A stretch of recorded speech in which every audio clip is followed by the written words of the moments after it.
విశ్వాస ప్రమాణంగా దేవుని ఎదుట ఒప్పుకున్నామండి. భూమి ఆకాశములను సృజించిన సర్వశక్తి గల తండ్రి అయిన దేవుని నమ్ముతున్నాను.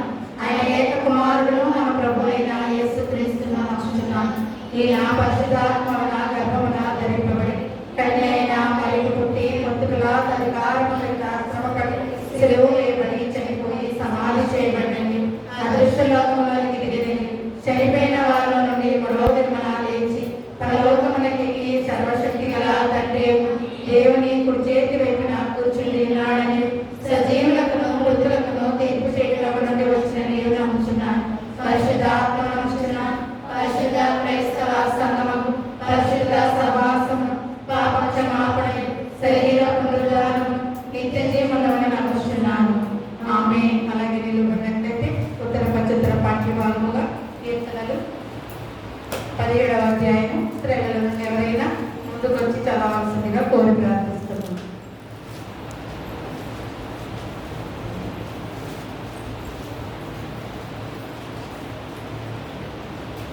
స్త్రీల ఆరాధనకి ఏర్పాటు చేసిన ఉత్తర ప్రత్యుత్తరాల కీర్తన 17వ కీర్తన చదువుతున్నాను. యెహోవా న్యాయమును ఆలకించుము, నా మొరను అంగీకరించుము, నా ప్రార్థనకు చెవియొగ్గుము. అది కపటమైన పెదవుల నుండి వచ్చినది కాదు. నీ సన్నిధిలో నాకు తీర్పు వచ్చును గాక. నీ కనుదృష్టి న్యాయముగా చూచును. రాత్రి వేళ నీవు నన్ను దర్శించి నా హృదయమును పరిశీలించితివి, నన్ను పరిశోధించితివి. నీకు ఏ దురాలోచన కానరాలేదు. నోటి మాట చేత నేను అతిక్రమింపను. మనుషుల కార్యముల విషయమైతే బలాత్కారము మార్గమును కల్పించుకొనుటకై నీ నోటి మాటలు బట్టి నన్ను నేను కాపాడుకుని ఉన్నాను. నీ మార్గముల యందు నా నడకలను స్థిరపరచుకొని ఉన్నాను. నాకు కాలు జారలేదు. నేను నీకు మొరపెట్టుకొని ఉన్నాను. దేవా, నీవు నాకు ఉత్తరించలేవు. నాకు చెవియొగ్గి నా మాట ఆలకించుము. నీ శరణు తెచ్చిన వారిని వారి మీదకి లేచి వారి చేతిలో నుండి నీ కుడి చేతిని రక్షించువాడా, నీ కృపాతిశయములను చూపుము. ఒకడు తన మన పాపను కాపాడుకున్నట్లు నన్ను కాపాడుము. నన్ను న్యాయపరచుకోరు దుష్టులను పోగొట్టి కాపాడును. నన్ను చుట్టుకొని నా ప్రాణ శత్రువుల చేత చిక్కకుండను. నీ రెక్కల నీడ క్రింద నన్ను దాచుము. వారు తమ హృదయములను కఠినపరుచుకొని ఉన్నారు. వారి నోరు గర్వముగా మాట్లాడును. మా అడుగుజాడలను గుర్తుపట్టి వారిప్పుడు మమ్మల్ని చుట్టుకుని ఉన్నారు. మమ్మల్ని నేలకొట్టుటకు గురి చూచుచున్నారు. వారు చీల్చుటకు ఆతురపడి సింహం వలెను, చాటైన స్థలముల్లో బొచ్చు కొదుమ సింహం వలెను ఉన్నారు. యెహోవానేమో వారిని ఎదుర్కొని వారిని పడగొట్టుము. దుష్టుని చేతిలో నుండి నీ ఖడ్గము చేత నన్ను రక్షించుము. లోకుల చేతిలో నుండి ఈ జీవిత కాలంలోనే తమ పాలు పొందిన ఈ లోకుల చేతిలో నుండి నీ హస్తబలము చేత నన్ను రక్షింపుము. నీవు నీ దానములతో వారి కడుపు నింపుచున్నావు. వారు కుమారులు కలిగి తృప్తి నందుదురు. తమ ఆస్తిని తమ పిల్లలకు విడిచిపెట్టెదరు. అందరము కలిసి చదువుదామండి. నేనైతే నీతి గలవాడని ముఖ దర్శనము చేసేదను. నేను మేల్కొన్నప్పుడు నీ స్వరూప దర్శనముతో నా ఆసక్తి తీర్చుకుందును. ఇంకా ఈ కీర్తన పర్యంతం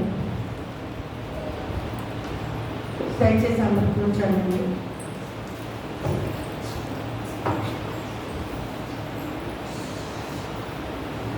ప్రభునామములో అందరికీ వందనాలండి. ఈ దినంకే ఏర్పాటు చేయబడిన వాక్య భాగము యోహాను రాసిన మొదటి పత్రిక 3వ అధ్యాయము 3 నుంచి 9 వచనముల వరకు మన మధ్యలో ఉన్నటువంటి వారు ఎవరైనా లేచి నిలబడి చదవవలసిందిగా ప్రారంభిస్తుంది. యోహాను రాసిన మొదటి పత్రిక 3వ అధ్యాయము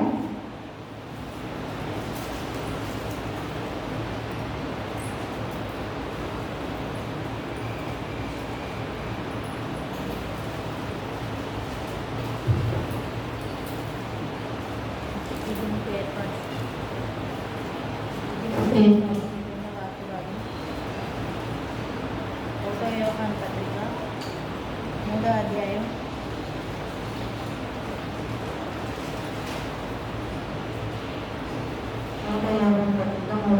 150 ఆయన ఎందుకు ఈ నిరీక్షణ పెట్టుకున్న ప్రతివాడు ఆయన పవిత్రమై ఉన్నట్టుగా ఆయన పవిత్రంగా చేసుకుని పాపించే ప్రతివాడు ఆజ్ఞను అతిక్రమించు. ఆజ్ఞాతిక్రమమే పాపం. పాపంలో తీసివేసేటపై ఆయన ప్రత్యక్షమైనది నీకు తెలియదు. ఆయన ఎందుకు పాపమేమీ లేదు. ఆయన ఎందుకు నిలుచుకున్న వాడెవరు పాపం చేయలేదు. పాపం చేయవాడెవరు ఆయన చూడలేదు, ఎడవనే లేదు. చిన్నపిల్లలారా, ఎవరి మిమ్మల్ని మోసపరచలేదు.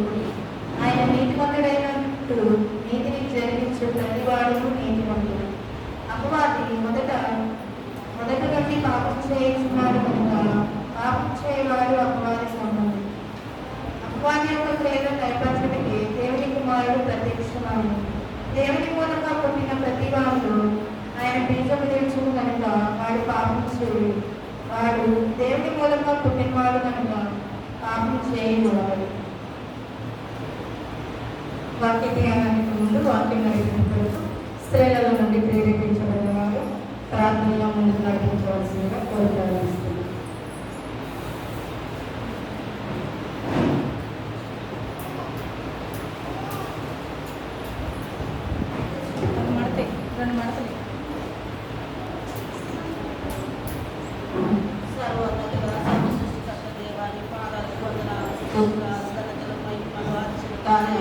అద్భుత కార్యాలు చేయవారు మీరు నాయన. అయ్యా ఇంకో నాయన కష్ట భారమంది మమ్మల్ని గడ్డల నుండి నీడ నుండి నాయన కాంతి నుంచి నాయన మమ్మల్ని సజీవ రెక్కలో ఉంచి నాయన మరొక దుర్వారి శీలం పురికలో మమ్మల్ని కూర్చోబెట్టిన దాన్ని బట్టి రావాల్సిన బిడ్డలని తీసుకురమ్మని నేను తీసుకొస్తే కాదు మీరు పిలవనప్పటి నాయన. అయ్యా ఇదిగోనైనా ఈ పూడిక మా కొరకు అయ్యా నీ మాటల్లోను నీ మాటల్లోను నీ తలంపులను నడిచేలాగా అయ్యా మేము నిన్ను ఆశీర్వదించి నేను మమ్మల్ని ఆశీర్వదించేలాగా ఈ పూడికలో మేము కూర్చొని నా ఇక్కడ రావాల్సిన ప్రతి బిడ్డని పేరు పేరుగా అయ్యో మేము మందిరంలోకి వెళ్ళాలి, ప్రార్థనలో కూర్చోవాలని ప్రేరేపణ దయచేయమని అడుగుతున్నాం. అయ్యా అడుగునన్నా అమ్మగారు నిలబడి ప్రేమ ఏమి బోధిస్తుందో మాకైతే తెలియదు నాయన. ఆ బోధన మా హృదయంలోనూ మా తలంపుల్లోనూ మా నడతల్లోనూ మా ఆలోచనలోనూ అయ్యా నిలిచిపోయే విధంగా మీరు మమ్మల్ని ఆశీర్వదించండి, దీవించండి నాయన. వచ్చిన బిడ్డలను దీవించండి, పాటల్లో బిడ్డను నానబట్టి స్తోత్రాలు, వాక్యము చదివిన బిడ్డలు బట్టి స్తోత్రాలు. మందిరం చుట్టూ నీ కంచె వేసి రేపు జరగబోయే ఉపవాస కూడికలో కూడా మెండైన దీవెన దాయిచ్చేయమని, మొదటి ఆదివారం సంస్కార కూడికలో కూడా నీ ఆశీర్వాదం ఆ కుటుంబానికి దీవించమని, ఆ కుటుంబాన్ని ఇంకా లేవనెత్తిన ఆయన ఇంకా నీ సేవలో వాడుకోమని, ప్రతి విషయంలో మీరు సహాయం దయచేయమని చెప్పే ప్రతి మాట మా తలంపుల్లో నాటింపు దయచేయమని యేసునామమున తండ్రి ఆమేన్. చదవబడినటువంటి వాక్య భాగాన్ని మనం చూసినట్లయితే యోహాను రాసిన మొదటి పత్రిక 3వ అధ్యాయము 4వ వచనం మనం చూసినట్లయితే పాపము చేయి ప్రతి వాడును ఆజ్ఞను అతిక్రమించిన ఆజ్ఞ అతిక్రమమే పాపము. చాలండి. పాపము చేయి ప్రతి వాడును ఆజ్ఞను అతిక్రమించును, ఆజ్ఞ అతిక్రమమే పాపము. ప్రతి వారము కూడా దేవుడు మనకు ఒక చక్కటి అంశాన్ని స్త్రీల సమాజ కొడుకులో దయచేస్తూ ఉన్నాడు. ఇది నాన్న కూడా ఒక అంశాన్ని మనకు ఇచ్చి ఉన్నాడు. నీ పాపములు తుడిచివేయబడినవా? ప్రతి దేవుని బిడ్డ నీ పాపములు తుడిచివేయబడినవా అని అడుగుతున్నాడు. అవునయ్యా, నా పాపాలు తుడిచివేయబడ్డాయి, నేను పరిశుద్ధుడిగా మార్చబడ్డాను అని చెప్పగలిగే స్థితిలో మనం ఉన్నామా? చెప్పలేని స్థితిలోనే మనం ఇంకా ఈ లోకంలో జీవిస్తున్నామా? రాత్రికాల సమయంలో మనల్ని మనము వాక్యం ద్వారా పరిశీలన చేసుకుందామండి. ఎవరిని విమర్శించే అధికారం మనకు లేదు కనుక మనల్ని మనము వాక్యానుసారంగా ఒకసారి పరిశీలన చేసుకుని మనల్ని సరి చేసుకున్నాం.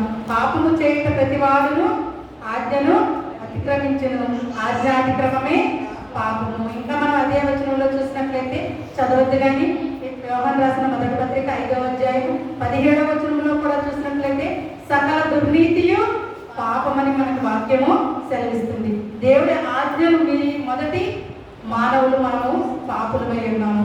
దేవుని సన్నిధిని పోగొట్టుకుని మనము మానవులమైనటువంటి మనం ఎలా ఉన్నామండి?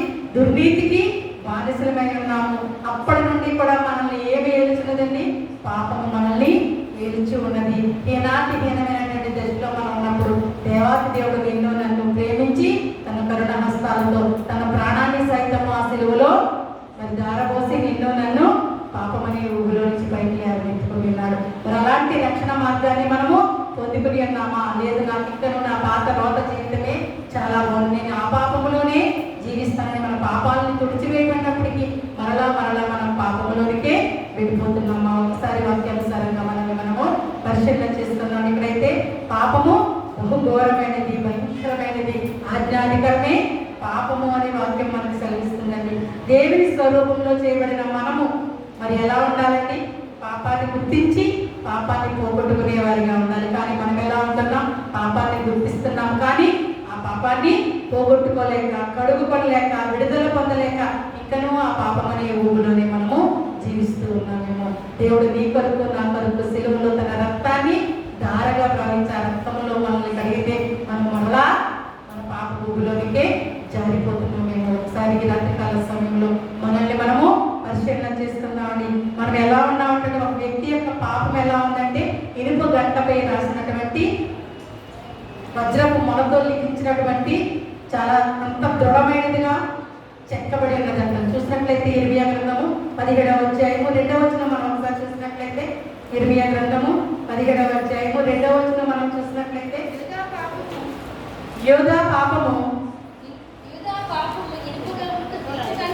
ఇనుప గంటతో వ్రాయబడి అది వజ్రపు మొలతో లిఖింపబడి ఉన్నది. అది వారి హృదయములని పలకల మీదను చెక్కబడి ఉన్నది.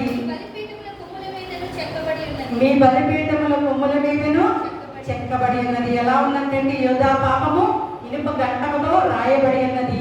అది వజ్రపు మొలతో లిఖింపబడి ఉన్నది. అది వారి హృదయములని పలకల మీద చెక్కబడి ఉన్నది. మీ బలిపీఠముల కొమ్మల మీదను చెక్కబడి ఉన్నది. మరి ఇక్కడ మనం ఒక వ్యక్తి యొక్క పాపము అతని హృదయం యొక్క ఇనుప గంటతో వ్రాయబడి ఉన్నదంటండి. వజ్రపు మొనతో లిఖింపబడి ఉన్నదని చదువుకుని ఉన్నాం. తుడిచివేయటకు వీలు లేకుండా, తన స్వశక్తి ద్వారా పోగొట్టుకున్నట్టుకు అవకాశం లేకుండా హృదయం అనే పలక మీద ఇనుప గంటతో వజ్రపు మొనతో పాపాన్ని లిఖించుకుని మరి బలముగా మనం పాపములో ఉండి మన దేవాది దేవుడు ఇచ్చినటువంటి రక్షణ మార్గాన్ని మనము పయనించలేకపోతున్నామేమో. మనం పాపము చేయడము చాలా ఈజీ, చాలా సులభము. కానీ ఆ పాపాన్ని తీసివేసుకోవాలంటే, ఆ పాపాన్ని పోగొట్టుకోవాలంటే ఏదైనా మందులు ఉన్నాయండి? మనకి ఏదైనా జ్వరం వచ్చినా, లేకపోతే ఏదైనా హెడేక్ వచ్చినా, ఏదైనా మనకి అస్వస్థత కలిగినప్పుడు మనము ఎవరి దగ్గరికి వెళ్తామో? ఈ లోకానుసారంగా వైద్యుడిని, డాక్టర్ దగ్గరికి వెళ్తాం. ఆ డాక్టర్ మనకి ఏదో ఒక ట్యాబ్లెట్, లేకపోతే ఏదో ఒక సిరప్, లేకపోతే ఏదో ఒక ఇంజెక్షన్ ఇచ్చి అప్పటికే ఆ యొక్క బాధ నుండి మనల్ని ఉపశమనాన్ని కలిగిస్తాడు. అంటే మనం ఆ బాధ నుంచి కొంత తప్పించుకుంటాం. కానీ పాపము మన ఇష్టానుసారంగా చేసేసి పాపము తీసివేసుకోవాలంటే ఒక ట్యాబ్లెట్ వేసుకుంటే నా పాపము తెల్లారికి పోతుంది, ఒక ఇంజెక్షన్ వేసుకుంటే నా పాపము నాలో నుంచి పోతుంది అనడానికి ఏమైనా మందులు ఉన్నాయండి? ఏమీ లేవు. మనం పాపం పోవాలంటే ఎవరిని ఆశ్రయించాలి? దేవుని ఆశ్రయించాలి. ఎవరి రక్తంతో మనం కడగబడ్డామండి? దేవాతి దేవుని రక్తంతో మనం పరిశుద్ధపరచబడి ఉంటే ఇంకనూ మనం ఆ పాపంలోనే జీవిస్తూ నాకు ఆ పాపమే బాగుంది, అదే స్థితిలో నేను కొనసాగుతానని మనల్ని మనం మోసపుచ్చుకుంటూ పాపపు జీవితంతోనే మనము భారముతో కృంగిపోతూ, నశించిపోతూ, కృషించిపోతూ చివరానికి మరణానికి పాత్రలైపోతూ ఉన్నాం. అంటే మనం పాపానికి ఎంతగా బానిసలమైపోయామండి. ఆ పాపములోనే నాకు ఎంతో సుఖం ఉంది, ఎంతో శాంతి ఉంది, ఎంతో ఆనందం ఉంది, అందులోనే నా జీవితాన్ని నేను కొనసాగించుకుంటానని మనం దానికి బానిసలుగా మారిపోతున్నాం. మరి పాపము నుంచి మనం బయటికి రావాలంటే, మన పాపాలని మనం తుడిచివేసుకోవాలంటే మనం ఎలాంటి వారిగా ఉండాలనే దానిని ఇది మనం 3 మాటలుగా క్లుప్తంగా జ్ఞాపకం చేస్తున్నాం. అంటే మొట్టమొదటిగా మనం చూసినట్లయితే మారు మనస్సు పొందుకోవాలి. ఏం చేయాలండి? మారు మనస్సు పొందుకోవాలి. చూసినట్లయితే లూకా సువార్త 5వ అధ్యాయము 32వ వచనాన్ని మనం చూసినట్లయితే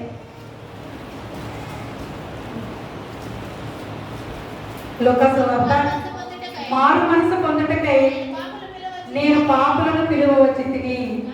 చాలు. దేనిని పిలవడానికి వచ్చాడండి? దేనిని?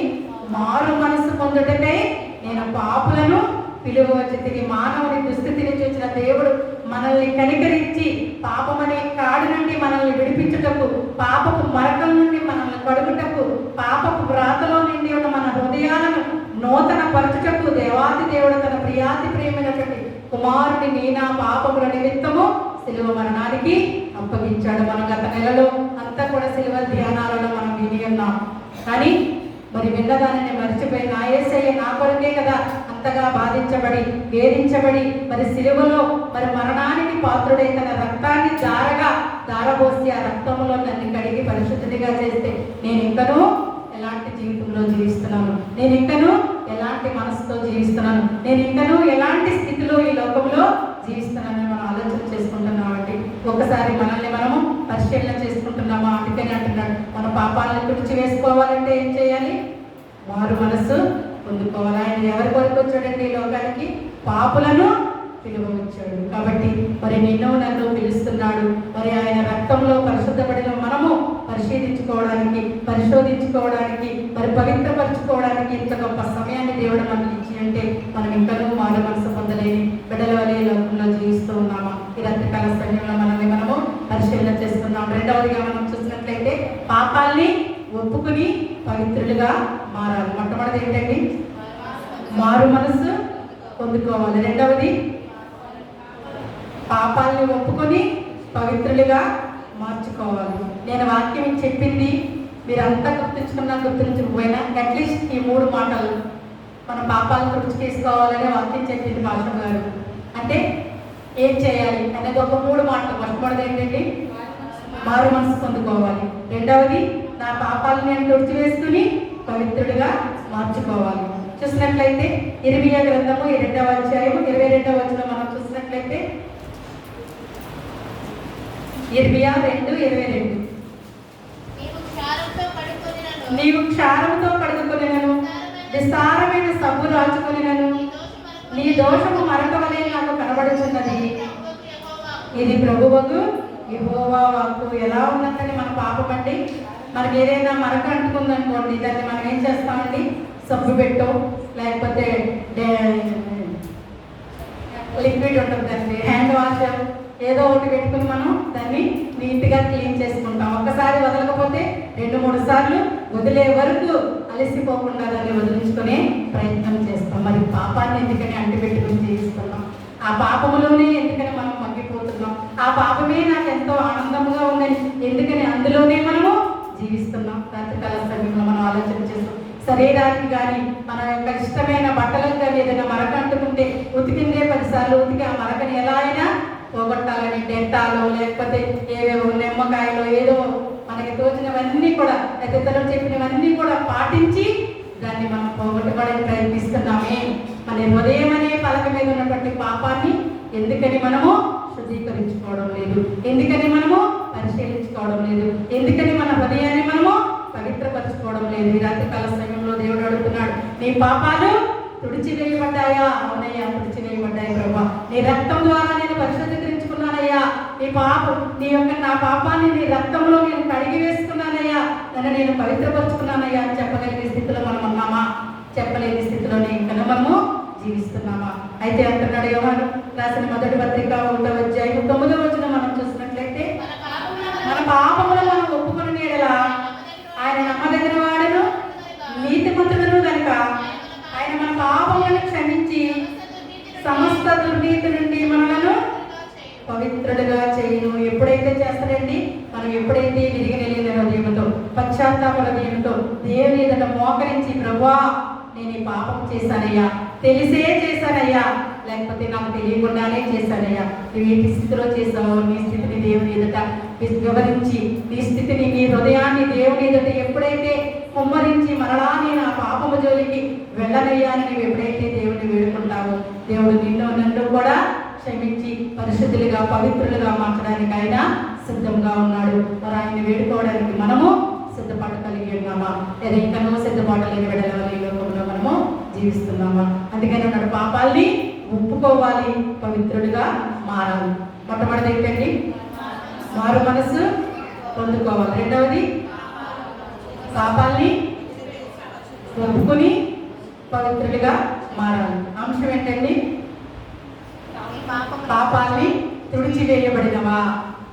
చివరిదిగా మూడవదిగా మనం చూసినట్లయితే నీ పాపమును తుడిచివేసుకోవడానికి ఆయన రక్తంలో కడగబడాలి. ఏం చేయాలండి? ఆయన రక్తంలో కడగబడాలి. చూసినట్లయితే కొరింథీ రాసిన 2వ పత్రిక 5వ అధ్యాయం 10వ వచనం మనం చూసినట్లయితే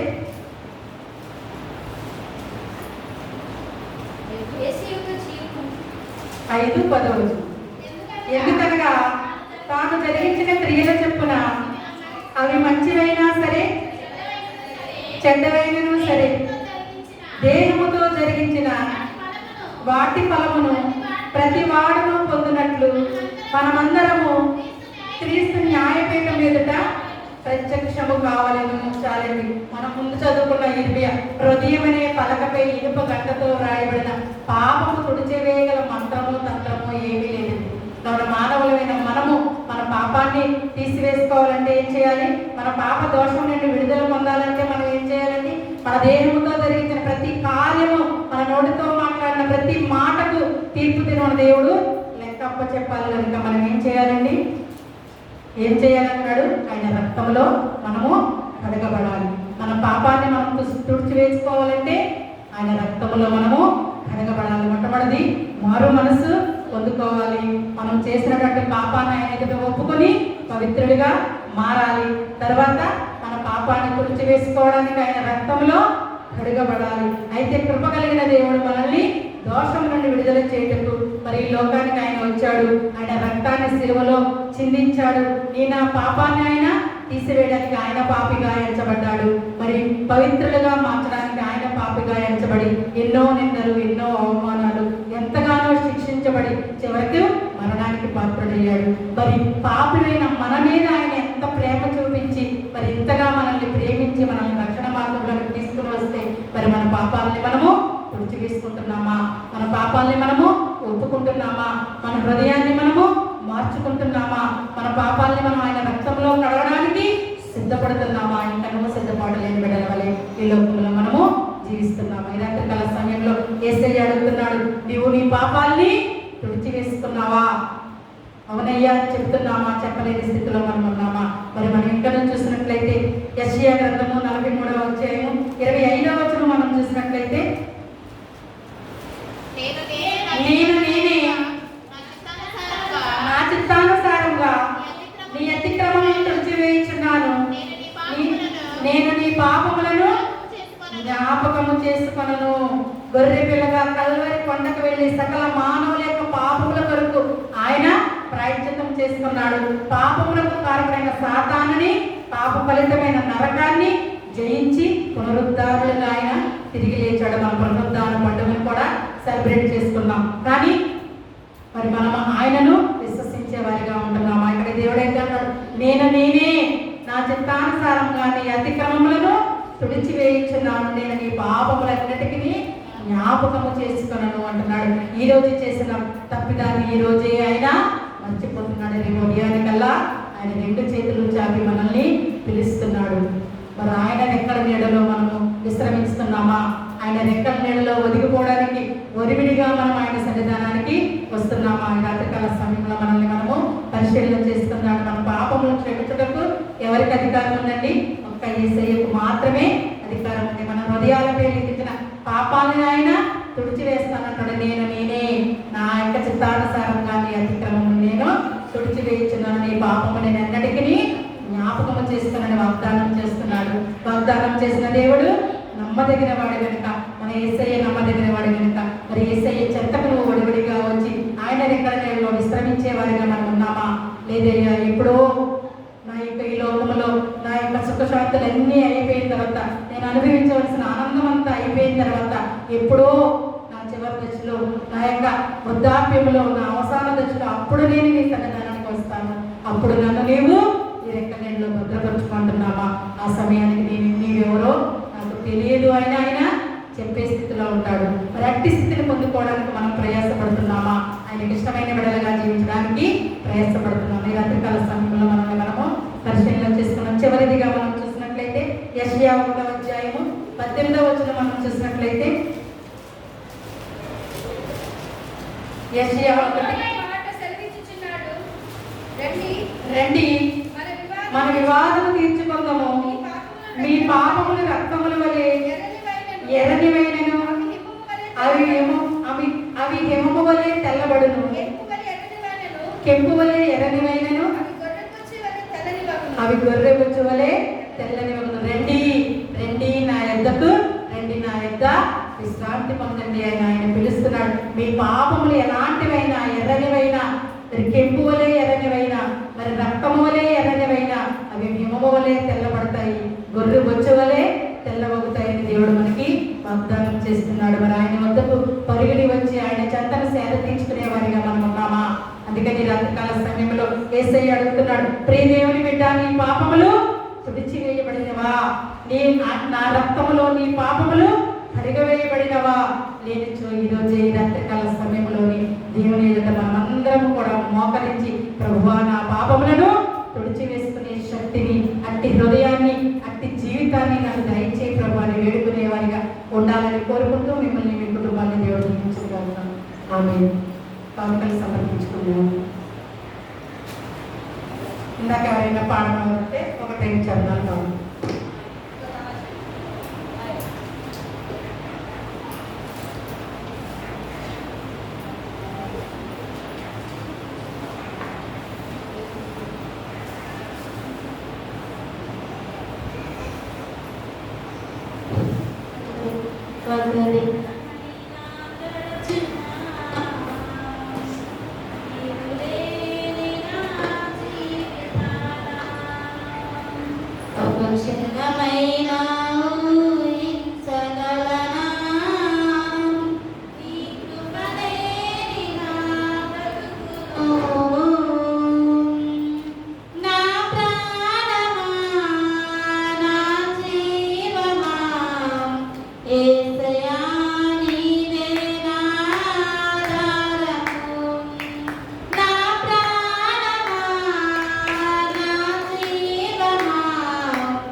క్వశ్చన్స్ ఇస్తున్నాను లాస్ట్లోని. అవి రాసిన వారు మొదటి బహుమతిగా చిన్న చిన్న గిఫ్ట్లే. గిఫ్ట్ ప్రాముఖ్యత కాదు, కానీ మరి దేవుని వాక్యంలో బిడ్డలు ఎదగాలని, మరి బిడ్డలు కూడా ఎంతో ఉత్సాహంతో వచ్చి రాసిన విధానాన్ని బట్టి మొట్టమొదటి బహుమతి జరుగుమల్లి ప్రమీల. First prize Jarugumalli Pramila. గట్టిగా చప్పట్లో పడుతుంది.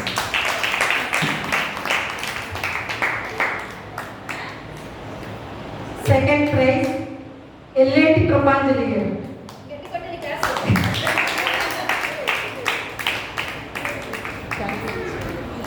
Third prize Vasimalla Dhanalakshmi. గట్టిగా కొట్టండి.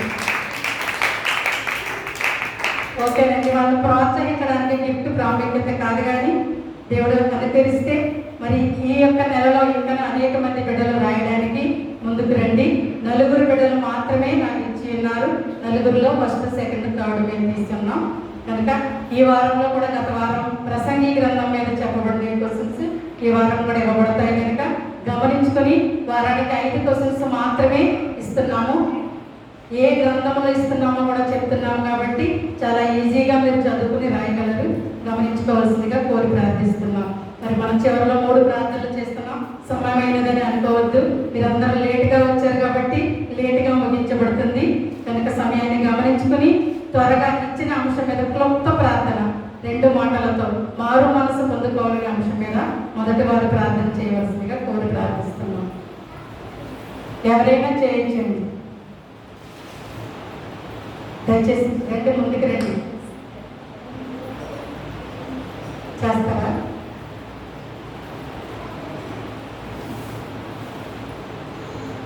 క్లుప్త ప్రార్థన సమయాన్ని గమనించుకొని రండి, ముందుకు రండి.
రెండవ వారు పాపాలను ఒప్పుకొని పవిత్రులుగా ఉన్నారు.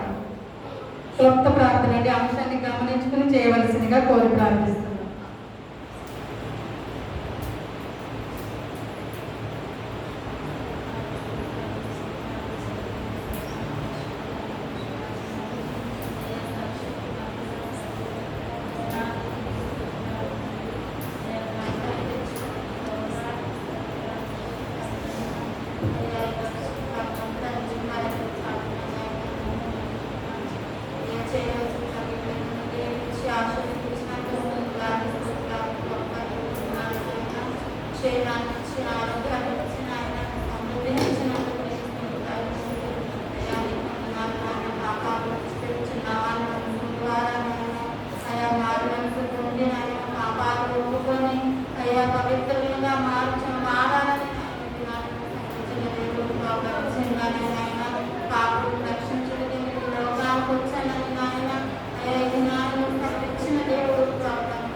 కృపాసత్య సంపూర్ణానికి వందనాలు, స్తుతులు, స్తోత్రాలయ్యా. గత స్త్రీల సమాజం కొడుకు నుంచి స్త్రీల సమాజం కొడుకు వరకు నీ రెక్కల నీడలో మమ్మల్ని భద్రపరుచుకుని ఇది నాన్న ఈ రాత్రికాల సమయంలో నీ పాద సన్నిధానంలో చిన్న మందగా కూడుకొని నిరుస్థించుకుని మహిమపరుచుకుని గణపరుచుకుని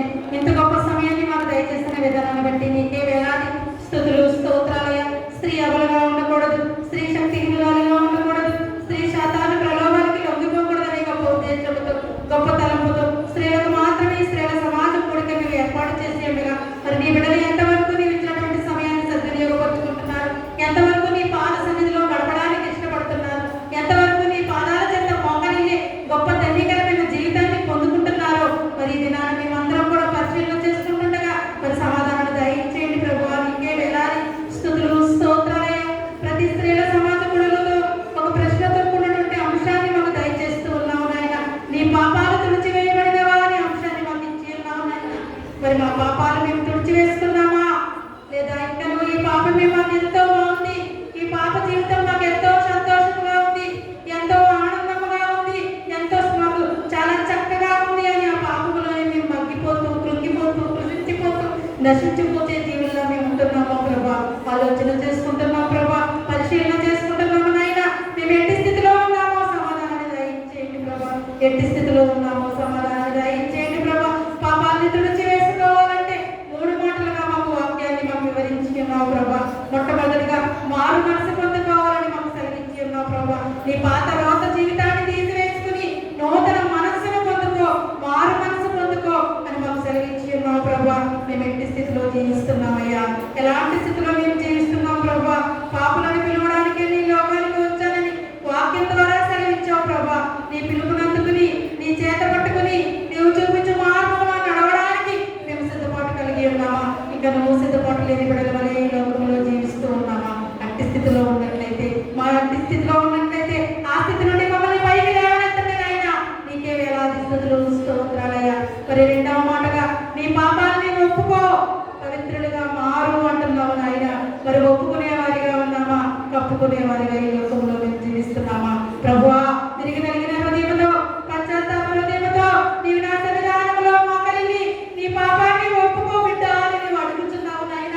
కానీ మేము ఒప్పుకోలేని స్థితిలో మా పాపాలను మేము కప్పుకుని ఇంకనూ ఆ పాపంలో నేను జీవిస్తూ ఉన్నట్లయితే అట్టి స్థితి నుండి మాకు విడుదల దయచేయండి ప్రభా.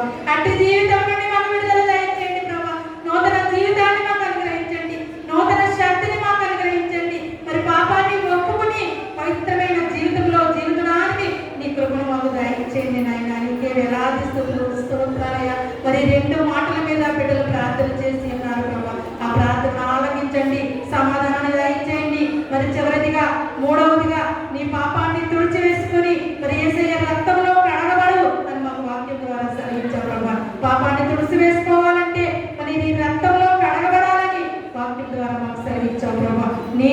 నేను మాత్రమే మీ ఆజ్ఞాతిక్రమములను తుడిచివేయగలను, ఎన్నటికీ మీ పాపాన్ని నేను జ్ఞాపకం చేసుకోవాలని వాగ్దానం చేసిన గొప్ప దేవాది దేవా. మరి ఆ వాగ్దానాన్ని మేము చేత పట్టుకుని ముందుకు నడవడానికి నీ కృపను దయచేయండి ప్రభా.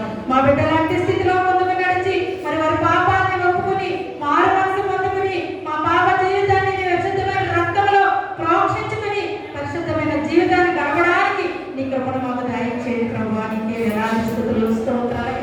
వచ్చిన బిడ్డలందరినీ నీవు దీవించండి నాయన. రాలేక ఇంటి వద్దనే ఉన్న బిడ్డల్ని కూడా నీవు దీవించండి నాయన. నీ చిత్తమైతే నీ కృప ఉంటే వచ్చే స్త్రీల సమాజ కూడిక ప్రతి ఒక్క బిడ్డను కూడా నీవు నడిపించండి నాయన.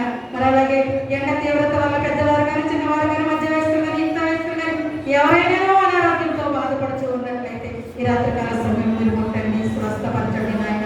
మా గ్రామంలో ఉన్న బిడ్డలు మరి ఉద్యోగాల నిమిత్తము, మరి కూలి పనుల నిమిత్తము, మరి స్కూళ్ళ నిమిత్తము, కాలేజీల నిమిత్తము, ఇతర పనుల నిమిత్తం ఎవరైతే గ్రామాన్ని విడిచి ప్రయాణమై వెళుతున్నారో ప్రయాణం అంతా నీ రెక్కల నీళ్ళలో భద్రపరచుకోండి. ఎలాంటి వడదెబ్బలు కానీ ఎలాంటి వడగాలులు కానీ వారు దరిచేరకుండా నీ చల్లని రెక్కల హస్తాల నీడలో వారిని భద్రపరచుకుని క్షేమకరమైన ప్రయాణాన్ని బిడ్డలకు దయచేయండి ప్రభు. అలాగే స్కూళ్ళకి సెలవులు ఇచ్చి ఉండగా బిడ్డలు మరి గృహం వద్ద ఉంటుండగా ఎలాంటి తొట్టుపాటు పనులు చేసి ఎలాంటి ప్రమాదాలకు గురి కాకుండా నీ రెక్కల నీళ్ళలో బిడ్డలను భద్రపరచుకోండి అయ్యా. నీకే వేలాది స్తుతులు స్తోత్రాలు ప్రభు. దూర ప్రాంతంలో హాస్టల్లో ఉంటున్న బిడ్డలను జ్ఞాపకం చేసుకోండి అయ్యా. వారు దేని నిమిత్తమైతే వెళ్ళి అక్కడ చదువుకుంటున్నారో దాన్ని జ్ఞాపకం చేసుకుని దానికి తగిన ప్రతిఫలం పొందుకోవడానికి నీ కృపను బిడ్డలకు దయచేయండి ప్రభు. చదువులు అయిపోయి మరి ట్రైనింగ్ల నిమిత్తం ఎవరైతే ఉన్నారో బిడ్డల్ని జ్ఞాపకం చేసుకోండి అయ్యా. వారికి చదువు తగిన ప్రతిఫలాన్ని బిడ్డలకు దయచేయండి ప్రభు. నీకే వేలాది స్తుతులు స్తోత్రాలు ప్రభు. మా స్త్రీల సమాజాన్ని ఇంకా 30 60 100 ఫలింపచేయండి ప్రభు. మరి ఈ రోజు 10th క్లాస్ విద్యార్థులకు ఫలితాలు విడుదలయ్యాయి ప్రభు. ప్రతి బిడ్డకు మంచి విజయ పథంలో ముందుకు నడిపించిన స్థితిని బట్టి నీకే వేలాది స్తుతులు స్తోత్రాలు ప్రభు. బిడ్డలందరూ కూడా ప్రమోట్ అయ్యి మరి చక్కటి మరి ఉత్తీర్ణలతో పాస్ అయ్యి మరి పై తరగతులకు ప్రమోట్ అయిన విధానాన్ని బట్టి నీకే వేలాది స్తుతులు స్తోత్రాలు. వారు ఏదైతే చదవాలని ఆశపడుతున్నారో వారు మరి ఆ యొక్క చదువుకోవడానికి నీ కృపను బిడ్డలకు దయచేయండి ప్రభు. నీకే వేలాది స్తుతులు స్తోత్రాలు. మరి ముఖ్యంగా ఈ రాత్రికాల సమయంలో మా చౌడవరం గ్రామాన్ని మీరు జ్ఞాపకం చేసుకోండి అయ్యా. మా గ్రామంలో ఉన్న ప్రతి కుటుంబాన్ని, ప్రతి కుటుంబంలో ఉన్న ప్రతి ఒక్క బిడ్డను పేరు పేరు చెప్పిన మీరు ఆశీర్వదించండి అయ్యా. ప్రతి కుటుంబంలోని ఎలాంటి శాతాన్ని శోధన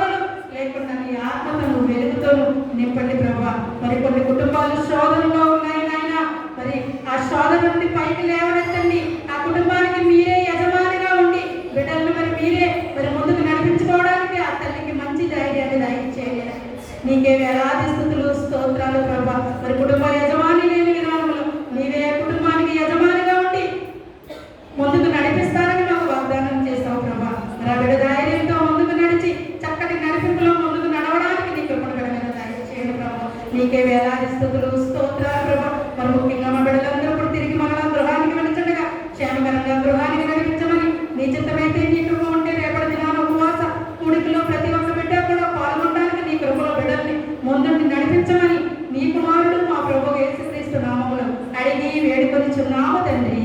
ఆమె ప్రలోకమందున మా తండ్రి ఈ నామం పరిశుద్ధపరచబడు గాక, ఈ రాజ్యం వచ్చును గాక, ఈ చిత్తం పరలోకం నెరవేర్చినట్లు భూమి ఎందున నెరవేరును గాక. మనకు ఆహారం నేడు మాకు దయచేసి మనకు అపరాధం చేసిన వారిని మేము క్షమించున్న ప్రకారం మా అపరాధములను క్షమించము, శోధనకు లేక దుష్టు నుండి తప్పించము. రాజ్యమును శక్తియు మహిమయు నిరంతరము నీవై ఉన్నావు తండ్రి. ఆమె దేవ కావవే రాత్రి మమ్ములన్ నీవే నేడు కాచినావు నీకు స్తోత్రముల్.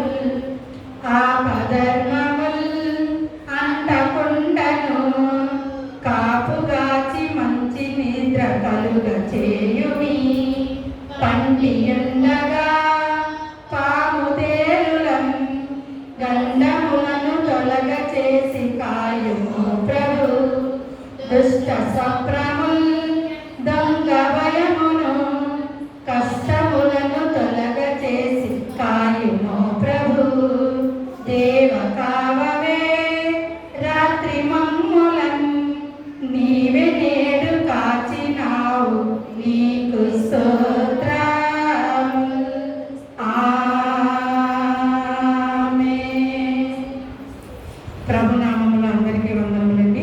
మరి మన ఉమెన్స్ సండే 10వ తారీఖున నిర్ణయించడమైనది కనుక మరి ఇంకా ఎవరైనా ఉమెన్స్ సండేలో పాల్గొనాలని ఆశపడుతున్న బిడ్డలు మీ పేరు ఇవ్వవలసిందిగా కోరి ప్రార్థిస్తున్నాం.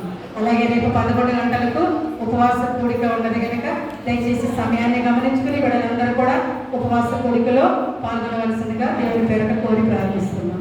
అందరికీ వందనాలు.